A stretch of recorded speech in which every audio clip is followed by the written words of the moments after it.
திறன் பயிற்சியை சிறப்பாக வழங்கி கொண்டிருக்கும் ஆசிரியர்களுக்கும் அதை பெற்றுக்கொண்டிருக்கும் மாணவர்களுக்கும் வணக்கம்.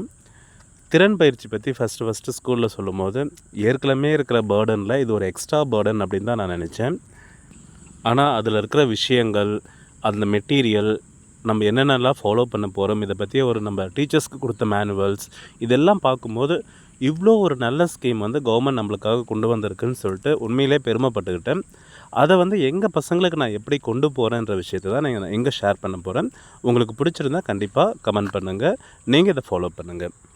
இதில் பொறுத்தவரையுமே ஃபஸ்ட்டு என்ன கொடுத்துருக்காங்கன்னா, இப்போ 6th ஸ்டாண்டர்டில் பார்த்திங்கன்னா நம்ம திறன் புக்கு நம்ம பார்த்துட்டோம். 6th 7th 8th 3க்குமே ஒரே மாதிரி தான் இருக்குது. ஸோ நான் இங்கே 6th புக்கு மட்டும் எங்கிட்ட இருக்கிறனால நான் 6th புக் எடுத்திருக்கேன்.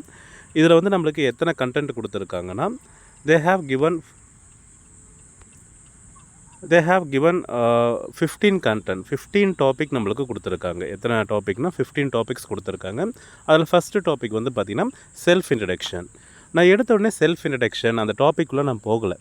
நான் டாப்பிக்குள்ளே போகாமல் என்ன பண்ணேன்னா, ஃபஸ்ட்டு பார்த்திங்கன்னா இங்கே இருக்கிற வார்த்தைகள் எல்லாமே குழந்தைங்களுக்கு அறிமுகப்படுத்தினேன். நான் இதை அறிமுகப்படுத்தின பிறகு தான் நான் டாப்பிக்குள்ளேயே போனேன். செல்ஃப் இன்ட்ரடக்ஷன் டாபிக் முன்னாடி போகிறதுக்கு முன்னாடி நம்ம என்னென்ன விஷயங்கள் குழந்தைங்களுக்கு தெரிஞ்சிருக்கணும்னா, ஃபஸ்ட்டு அம்மான்றதுக்கு என்ன வார்த்தை? மதர். ஸோ MOTHER, அதுதான் என்னது? மதர். அடுத்து அப்பாவுக்கு ஃபாதர், FATHER. அடுத்து பிரதருக்கு, அண்ணனுக்கு பிரதர், BROTHER. நம்ம ப்ரோன்னு கூப்பிட்றனால அது எல்லாத்துக்குமே தெரியும். ஸோ அந்த THER இதை மட்டும் நல்லா ஞாபகம் வச்சுக்கோங்க. Mother MO, father FA, brother BRO. நான் ஏன் இவ்வளோ நுணுக்கமாக இந்த சிம்பிளான வார்த்தைகளை சொல்கிறேன்னா, ஏன்னா என்கிட்ட கொடுத்துருக்கிற குழந்தைங்க அந்த மாதிரி இருக்காங்க. ஸோ ஒவ்வொரு வார்த்தையுமே ரொம்ப நுணுக்கமாக சொல்லிக் கொடுக்க வேண்டிய நிலைமை தான். மதருக்கு MO அதை மட்டும் ஞாபகம் வச்சுக்கோ, மீதி THER. ஃபாதருக்கு FA, THER. பிரதருக்கு BRO, THER. அடுத்து சிஸ்டருக்கு SISTER, அதான் அக்கா எல்லாம் தங்கச்சின்றதுக்கு சிஸ்டர். அடுத்து மகன்றதுக்கு சன். இது பார்த்திங்கன்னா மை சன் அப்படின்னு சொல்லுவாங்க. ஸோ SONனா ஈஸியாக கண்டுபிடிச்சிட்டாங்க. டாட்டர், இதுக்கு ஸ்பெல்லிங் நம்ம குழந்தைங்க ரொம்ப கஷ்டப்பட்டாங்க. ஸோ ஒவ்வொரு வார்த்தையாக ரொம்ப நுணுக்கமாக ஒவ்வொரு லெட்டராக சொல்லி கொடுத்தேன். DAU, GHTER, DAUGH, daughter. ஆண்ட்டுக்கு அத்தைக்கு ஆண்ட், மாமாவுக்கு அங்கிள். குழந்தைங்க அப்படின்னு சொல்கிறதுக்கு சில்ட்ரன். உறவினர்கள், உறவினர் குழந்தைகள் அப்படின்னு சொல்கிறோம் இல்லையா, அத்தை பையன், மாமா பையன், சித்தி பையன், சித்தப்பா பையன், இவங்கெல்லாம் யாருன்னா கசின்ஸ். கசின்ஸ். ஸோ இது எல்லாமே பார்த்திங்கன்னா ரிலேஷன்ஷிப் வார்த்தைகள். Mother, father, brother, sister, son, daughter, aunt, uncle, children, cousin. இந்த வார்த்தையை ஃபஸ்ட்டு ஃபெமிலியரைஸ் பண்ணிட்டு தான் அடுத்த விஷயத்துக்குள்ளே போகிறேன். அடுத்து நான் என்ன பண்ணுறேன்னா, கொஷன் வேர்ட்ஸை நான் கொடுக்க ஆரம்பித்தேன். கொஷன் வேர்ட்ஸ் 18 வார்த்தையுமே கொடுத்தீங்களா? 18 வார்த்தையும் கொடுக்கல. செல்ஃப் இன்ட்ரடக்ஷனுக்கு 4 வார்த்தை போதும். என்னென்னது? ஃபஸ்ட்டு பார்த்திங்கன்னா என்னன்றதுக்கு வாட். ஸோ வாட்னா என்ன அர்த்தம்? என்ன. எவ்வளவு வயதுன்றதுக்கு ஹவ் ஓல்டு. யார் அப்படின்னு கேட்குறதுக்கு ஹூ. யாருன்றதுக்கு ஹூ. எப்படி அப்படின்னு சொல்கிறதுக்கு ஹவ். எப்படின்றதுக்கு ஹவ். இதை எங்கள் பசங்க இந்த ஹூவும் ஹவ்வும் ரொம்ப குழப்பிக்கிறாங்க. ஸோ அதனால் அது பக்கமே நான் கொடுத்துட்டேன். ஓகே, ஹூனா யார், ஹவ்னா எப்படி. சரிங்களா? அடுத்தது ப்ரனவுன்ஸ் நான் கொடுத்தேன். ப்ரனவுன்ஸும் பார்த்திங்கன்னா எல்லா ப்ரனவுன்ஸும் கொடுக்கல. அந்த பர்சனல் ப்ரனவுன் நம்ம சொல்லுவோம் இல்லைங்களா, ஸோ அந்த பர்சனல் ப்ரனவுன் மட்டும் தெரிய வச்சேன். இப்போ நான் அப்படின்றதுக்கு ஐ, நாங்கன்றதுக்கு வி, அவங்கன்றதுக்கு தே, அவன் அப்படின்றதுக்கு ஹீ, அவள்ன்றதுக்கு ஷீ, நீங்கன்றதுக்கு யூ.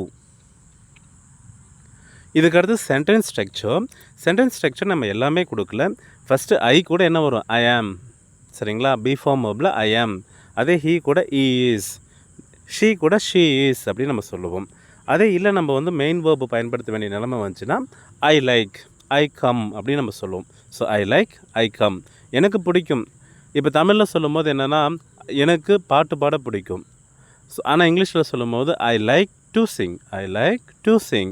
ஸோ அந்த நடுவில் டேஷ் வந்திருக்கு, அங்கே லாஸ்ட்டாக டேஷ் வந்திருக்கு. இந்த வித்தியாசத்தை நான் ஃபஸ்ட்டு குழந்தைங்கள புரிஞ்சுக்க சொன்னேன். அதே மாதிரி ஐ கம் டேஷ். இப்போ நம்ம என்ன சொல்லுவோம்? நான் வில்லேஜுக்கு வரேன்னு தான் சொல்லுவோம். ஆனால் இங்கிலீஷில் சொல்லும் போது ஐ கம் டு வில்லேஜ் அப்படின்னு தான் நம்ம சொல்லுவோம். அதே மாதிரி மை நேம் இஸ் அப்படின்னு தான் நம்ம ஆரம்பிப்போம். My name is, I am அப்படின்னு நம்ம ஆரம்பிப்போம். ஸோ இந்த ஸ்ட்ரக்சரை ஃபஸ்ட்டு ஃபெமிலியரைஸ் பண்ணேன். அடுத்து நம்பர்ஸ் சொல்லிக் கொடுத்தேன். நம்பர்ஸும் ஃபுல்லாக 100 வரை சொல்லிக் கொடுக்கல. 8th வரை இருக்கிற குழந்தைங்கன்றதுனால 15 வரை மட்டும்தான் சொல்லிக் கொடுத்தேன். So 1 ONE 1, TWO 2, THREE 3, FOUR 4, FIVE 5, SIX 6, SEVEN 7, EIGHT 8, NINE 9, TEN 10, 11, ELEVEN 11, TWELVE 12, THIRTEEN 13, FOURTEEN 14, FIFTEN 15. ஆக்சுவலாக இது எல்லாத்தையும் சொல்லிக் கொடுத்த பிறகு தான் நான் செல்ஃப் இன்ட்ரடக்ஷனுக்குள்ளேயே நான் போனேன். சரிங்களா, எடுத்த உடனே அந்த வார்த்தை இருக்கும் இல்லைங்களா, பிரதர் அப்படின்னு சொல்லியிருக்கும் இல்லைங்களா, அதுக்குள்ளேயே நான் போகலை நான். ஸோ இதெல்லாம் இதுக்கு ஒவ்வொன்றுக்குமே நான் கிட்டத்தட்ட வந்து ஒரு 1/2 hour எடுத்துக்கிட்டேன். பட் இங்கே நம்ம வீடியோன்றதுக்காக நம்ம ஷார்ட்டாக எடுத்துகிட்ருக்கேன். அடுத்தது வேர்ப்ஸ் வந்து பார்த்திங்கன்னா இந்த 4 வேர்ப்ஸ் மட்டும் சொல்லிக் கொடுத்தேன். ஃபஸ்ட்டு வந்து எனக்கு பிடிக்கும் அப்படின்றதுக்கு லைக், வரேன் அப்படின்றதுக்கு கம், போன்றதுக்கு கோ, சாப்பிடுன்றதுக்கு ஈட். இத்தனை விஷயத்தையும் சொல்லி கொடுத்த பிறகு தான் நம்ம புக்கில் இருக்கிற எக்ஸசைஸ்குள்ளேயே நான் போனேன். சரிங்களா, இப்போ இதெல்லாம் தெரிஞ்ச பிறகு குழந்தைங்க பாருங்கள், ஏன்னா நம்மளை பொறுத்தவரையுமே ரீடிங் அப்படின்றோம். ரீடிங்னா நத்திங் பட் அவன் படிக்கும் போதே அதை புரிஞ்சுட்டு படிக்கணும். அது பேர் தான் ரீடிங். சும்மா நம்ம ஃபனட்டிக்ஸ் சொல்லி கொடுத்து நான் வார்த்தையை படிக்க வைக்கிறேன் அப்படிலாம் நீங்கள் போனீங்கன்னா பையன் படிப்பானே தவிர அதுக்கு அண்டர்ஸ்டாண்ட் பண்ணிக்க மாட்டான். படிக்கும் போதே அந்த அண்டர்ஸ்டாண்டிங் இருக்குன்றதுக்காக தான் இதில் பார்த்தீங்கன்னா லாஸ்ட் எக்ஸசைஸ் ரீடிங் காம்ப்ரிஹென்ஷன் கொடுத்துருக்காங்க. நீங்கள் நோட் பண்ணிங்கன்னா தெரிஞ்சிருக்கும். நம்ம இதுலேயும் நம்ம பார்க்கலாம். சரிங்களா, ஓகே. இப்போ ஃபஸ்ட்டு எக்ஸசைஸ் நம்மளுக்கு என்ன கொடுத்துருக்காங்கன்னா ரைட் த மிஸ்ஸிங் லெட்டர் அப்படின்னு கொடுத்துருக்காங்க.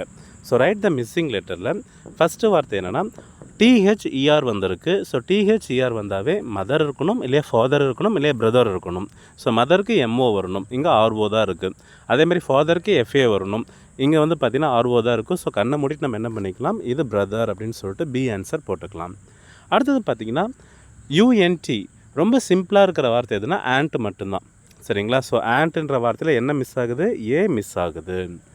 அடுத்தது பார்த்திங்கன்னா அந்த AUGH, அந்த UGH நான் திரும்ப சொன்னால அந்த வார்த்தையை பார்த்தோன்னே எங்கள் குழந்தைங்க அது டாட்டர் அப்படின்னு கரெக்டாக சொல்லிட்டாங்க.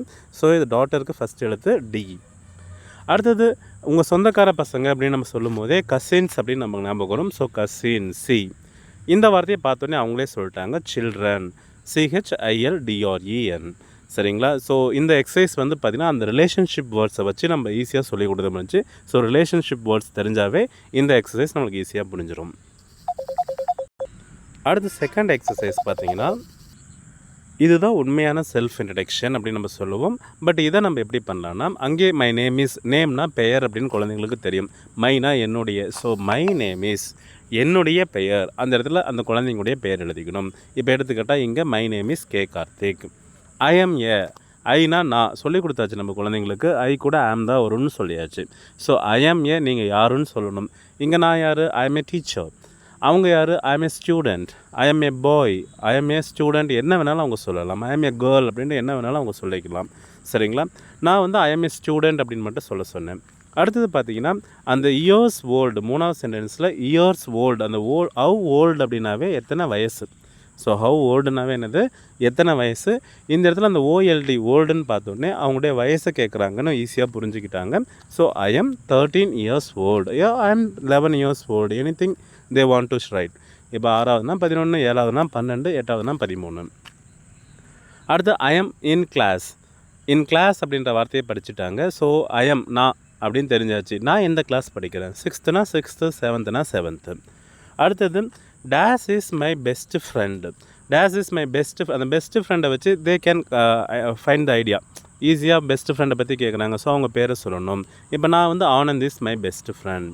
அடுத்தது லைக்னா பிடிக்கும் நம்ம சொல்லியாச்சு. இப்போ ஐ லைக் அப்படின்னு சொல்லும் போது எனக்கு என்ன பிடிக்கும், I like singing, I like dancing, I like cooking. அந்த மாதிரி என்ன பிடிக்குமோ அதை போட சொன்னேன். நிறைய குழந்தைங்க ஐ லைக் ஸ்விம்மிங் அப்படின்னு சொன்னாங்க. ஐ லைக் ஸ்விம்மிங். யாருமே ஐ லைக் ரீடிங் சொல்லவே இல்லை. கடைசியாக நானே சொன்ன பிறகு 2-3 பேர் கை தூக்குனாங்க. அடுத்தது I come to school by. நல்லா புரிஞ்சுக்கோங்க, ஏதாவது ஒரு mode of transport, bus, car, train, இந்த மாதிரி ஏதாவது ஒரு விஷயத்தில் நம்ம போனோம்னா அங்கே by bus, by train, by bicycle நம்ம சொல்லுவோம். ஆனால் நடந்து போகிறதுக்கு ஆன் ஃபுட் அப்படின்னு தான் நம்ம சொல்லணும். On foot. So most of the குழந்தைங்க I come to school on foot அப்படின்னு சொன்னாங்க. சில குழந்தைங்க மட்டும் I come to school by bicycle அப்படின்னு சொன்னாங்க. இப்போ தான் வந்து ஓவரால் ஒரு இன்ட்ரடக்ஷனே முடியுது. இப்போ 6th குழந்தை சொல்கிற மாதிரி ஞாபகம் வச்சுக்கோங்க. First sentence, my name is K Karthik, I am a good student, I am 11 years old, I am in class 6th, Anand is my best friend, I like swimming, I come to school on foot அப்படின்னு சொல்லிட்டு ஒரு conclusion ஈஸியாக குழந்தைங்க திரும்ப படிக்க வச்சு ஓரளவு கொண்டு வந்தாச்சு. அடுத்தது பார்த்திங்கன்னா இங்கே வந்து மேலேயே அவங்க வந்து ஒரு 5 words கொடுத்துட்டான், அவனே கொடுத்துட்டான். இப்போ என்னென்ன வார்த்தை கொடுத்துருக்கான்? சிங்கிங், அடுத்தது ஹலோ, அடுத்தது ஃப்ரூட்ஸ் அண்ட் வெஜிடபிள்ஸ். ஃப்ரூட்ஸ்னால் என்ன, வெஜிடபிள்ஸ்னால் என்னென்னு தெரிஞ்சிருந்தது குழந்தைங்களுக்கு. ஸோ அது எனக்கு பிரச்சனையாக தெரியல. அடுத்து அரவிந்த் அப்படின்றது ஒரு ஆளுடைய பேர். அடுத்து 11 அப்படின்னு படிக்க தெரிஞ்சது, நம்பர் படிக்க சொல்லி கொடுத்தாச்சு. 15 வரையும் நான் சொல்லி கொடுத்துட்டேன். இப்போ வந்து பாருங்கள், ஒரு பொண்ணு ஹாய் அப்படின்னு சொல்லுது. யாராவது ஹாய் சொன்னால் நம்ம என்ன திருப்பி சொல்லுவோம்? ஹலோ அப்படின்னு நம்ம சொல்லுவோம். ஆனால் உண்மையை சொன்னால் யாராவது ஹாய் சொன்னால் ஹாய் தான் சொல்லணும். பட் இங்கே மேலே இருக்கிற 5 ஆப்ஷனில் எது கரெக்டாக இருக்குன்னா ஹாய், ஹலோ. இப்போ அந்த பொண்ணு என்ன பண்ணியிருக்காங்க? ஐ ஆம் ரோசி அப்படின்னு சொல்லியிருக்காங்க. வாட் இஸ் யுவர் நேம் அப்படின்னு கேட்குறாங்க. இப்போ பாருங்கள், வாட்னா என்னது? என்ன, நேம்னா பேர். உன் பேர் என்ன? அதுக்கு இந்த குழந்தை மை நேம் இஸ், மேலே இருக்கிற 5 ஆப்ஷனில் எது கரெக்டாக இருக்குது? அரவிந்த் தான் கரெக்டாக இருக்குது. So my name is Aravind. How ஓல்டுன்னு ஒன்று கண்ணை மூடிட்டு எத்தனை வயசு. ஸோ ஏன்னா முன்னாடியே நம்ம ரிகர்சல் நிறைய பார்த்தாச்சு. ஸோ ஹவ் ஓல்டுனா எத்தனை வயசு. அது கீழே I am 11 years old, I am 11 years old. I like vegetables. What do you like to eat? வாட்னா என்ன, லைக்னா பிடிக்கும், ஈட்னா சாப்பிட. ஸோ என்ன சாப்பிட பிடிக்கும், என்ன பிடிக்கும்? மேலே இருக்கிற ஆப்ஷன் வச்சு பார்க்கும்போது I like fruits and vegetables, I like fruits and vegetables. Dancing is my hobby, நான் என்னுடைய ஹாபி என்னது? Dancing. What is your hobby? வாட்னா என்ன. ஸோ உன்னுடைய ஹாபி என்ன? இங்கே வந்து மேலே இருக்கிற 5 ஆப்ஷனில் எது தான் கரெக்டாக இருக்குது? சிங்கிங் இஸ் மை ஹாபி, அதுதான் கரெக்டாக இருக்குது. So singing is my hobby. சரிங்களா? ஸோ ஹாய் சொன்னால் என்னது? ஹலோன்னு சொல்கிறாங்க. உங்கள் பேர் என்னன்னு கேட்டதுக்கு மை நேம் இஸ் அரவிந்த் அப்படின்றாங்க. அவோல்டு எத்தனை வயசு? ஐ எம் 11 years oldன்றாங்க. எனக்கு வெஜிடபிள்ஸ் பிடிக்கும், உனக்கு என்ன சாப்பிட பிடிக்கும்னு கேட்குறாங்க. ஃப்ரூட்ஸ் அண்ட் வெஜிடபிள்ஸ் பிடிக்குன்றாங்க. எனக்கு வந்து டான்ஸிங் தான் ஹாபி, உனக்கு என்ன ஹாபின்னு கேட்குறாங்க. அதுக்கு அவர் சிங்கிங் இஸ் மை ஹாபி அப்படின்னு சொல்கிறாங்க. ஸோ சென்டென்ஸை படிக்கும் போதே எங்கள் குழந்தைங்க மீனிங் தெரிஞ்சு படித்தாங்க. ஸோ மீனிங் தெரிஞ்சு படிக்கிறதுனால எனக்கு அடுத்த எக்ஸசைஸான ரீடிங் காம்ப்ரிஹென்ஷன் பண்ணுறது ரொம்ப ஈஸியாக இருந்தது. இப்போ இங்கே பார்த்தீங்கன்னா ஒரு 4 லைனில் ஒரு சின்ன பேராகிராஃப் மாதிரி கொடுத்துருக்காங்க. அது கீழே 4 கொஷின்ஸ் கொடுத்துருக்காங்க. ஃபஸ்ட்டு அந்த 4 லைனை படிக்க சொன்னேன். I am Zakir, I am Zakir. நான் ஒரு டைம் படித்து காட்டிட்டேன் குழந்தைங்கிட்ட. ஸோ அப்போ தான் அந்த ஜாகிர்ன்றது ஒரு பேருன்றது குழந்தைங்களுக்கு புரிஞ்சது. I am Zakir, I am 11 years old அப்படின்னு சொல்லும் போதே குழந்தைங்க ஷார்ப்பாக சொன்னாங்க அவனுக்கு 11 வயசு ஆகுது. ஏன்னா ஓல்டுனா வயசு, 11னா 11 வயசு. திஸ் இஸ் ஜான், இது வந்து யார்? ஜான். இவர் வந்து இஸ் 12 years ஓல்டுன்னும் போது அப்படின்னா ஜானுக்கு 12 வயசு அப்படின்னு குழந்தைங்க ஷார்ப்பாக சொல்லியாச்சு. வி ஆர் ஃப்ரெண்ட்ஸ், வீனா என்னது? நாங்கள் friends. We like to fly kites, லைக்னா பிடிக்கும், கைட்ஸ்னால் பட்டம்ட்டு நான் கொஞ்சம் புரிய வச்சேன் குழந்தைங்களுக்கு, அந்த வார்த்தையை சொல்லி கொடுத்தேன். கைட்ஸ்னால் பட்டம் சொன்னேன். ஸோ பட்டம் பறக்க வர்றதே உங்களுக்கு பிடிக்கும். வி கோ டு, நாங்கள் போகிறது எங்கள் ஸ்கூலுக்கு. We go to school on foot. So bicycle on foot அவங்களுக்கு ஃபெமிலியர் ஆனதுனால நாங்கள் நடந்து தான் ஸ்கூல் போவோன்ட்டு அவங்களே சொல்லிட்டாங்க. ஸோ இந்த 4 லைனுமே குழந்தைங்களுக்கு எல்லாத்துக்குமே மீனிங் நான் படிக்கும் போதே தெரிஞ்சிடுச்சு. அப்புறமா கீழே கேள்வி கேட்கும்போது ரொம்ப ஷார்ப்பாக சொன்னாங்க. Who is Zakir's friend? ஹூனா யார், சரிங்களா? யார் வந்து ஜாகிருடைய ஃப்ரெண்டு? யார் ஜாகிருடைய ஃப்ரெண்டு? ஜான். ஸோ ஆன்சர் வந்து John. How old is John? பாருங்கள், ஜாகிருக்கு 11, பட் ஜானுக்கு 12 years old. ஓகே, ஜானுக்கு என்னதுன்னா 12 years old. ஸோ 3வதாக இருக்கிறது பதில். அடுத்தது, what do they like to play with? அவங்களுக்கு என்ன வந்து ப்ளே பண்ண பிடிக்கும்னாங்க. இவங்களுக்கு என்ன பிடிக்கும்னு அவங்க சொல்லியிருக்காங்க? கைட்ஸ், பட்டம் வர்றது பிடிக்கும்னு சொன்னாங்க. ஸோ கைட்ஸ் தான் அவங்களுக்கு பிடிக்கும் அப்படின்னு சொல்லி எழுதணும். அடுத்து, how do they go to school? ஹவ்னா என்ன அர்த்தம்? எப்படி. கோனா போகிறது, ஸ்கூல்னா ஸ்கூல் தான். எப்படி வந்து அவங்க ஸ்கூல் போகிறாங்க? ஆன் ஃபுட், கண்ணை மூடிட்டு சொல்லிட்டாங்க. ஆன் ஃபுட், நடந்து போகிறோம். ஸோ காலில் நடந்து போனாங்க அப்படின்னு நான் சொல்லலை. Everything you have to say in English அப்படின்றதுனால அந்த பைசைக்கிளா, பை பஸ்ஸா, ஆன் ஃபுட்டா, பை ஆட்டோவான்றது ஷார்ப்பாக சொன்னாங்க. ஸோ இந்த டாபிக் நடத்தும் போது எனக்கு ரொம்ப திருப்தியாகவே இருந்தது. ஆக்சுவலாக நான் வந்து பார்த்திங்கன்னா இதை 2 பீரியட் நடத்துகிறேன் நான். ஸோ இங்கே வந்து அவ்வளோ நேரம் சொல்ல முடியாதுன்றதுனால கொஞ்சம் வேகமாகவே நான் சொல்லிட்டேன் நான். ஸோ முன்னாடி இருக்கிற வார்த்தைகள் அந்த வெக்காபுலரி எல்லாம் தெரிய வச்சுட்டு அப்புறமா இந்த டாப்பிக்குள்ளே நம்ம போனோம்னா நம்ம டீச்சர்ஸுடைய வேலை ரொம்ப மிச்சமாகுது. ஸோ அதை மட்டும் தான் நான் சொல்லி கொடுத்தேன். இதை அவங்களே பண்ணாங்க. யார் நம்மளுக்கு வந்து ரைடு வந்தாலோ இல்லை ரைடுன்னு சொல்லக்கூடாது, ஆக்சுவலாக விசிட் தான் நம்ம சொல்லுவோம். ஆனால் இப்போ வந்து ரைடுன்ற வார்த்தையை பயன்படுத்த ஆரம்பிச்சிட்டாங்க. ஸோ யார் நம்மளுக்கு விசிட் வந்தால் கூட நம்ம எதை பற்றியும் யோசிக்க தேவையில்லை, குழந்தைங்களே பதில் சொல்ல ஆரம்பிச்சிருவாங்க. இந்த மெத்தட் கண்டிப்பாக யூஸ்ஃபுல்லாக இருக்கும். உங்களுக்கு பிடிச்சிருந்துச்சுன்னா நம்ம சேனலை சப்ஸ்கிரைப் பண்ணி ஃபாலோ பண்ணுங்கள். இல்லைனா ஏதாவது ஒரு கமெண்ட் உங்களுக்கு வந்து என்ன எப்படி இருந்தால் நல்லா இருக்குன்ற ஒரு கமெண்ட்டை எனக்கு மென்ஷன் பண்ணுங்கள். தேங்க்யூ ஃபார் வாட்சிங். தேங்க்யூ.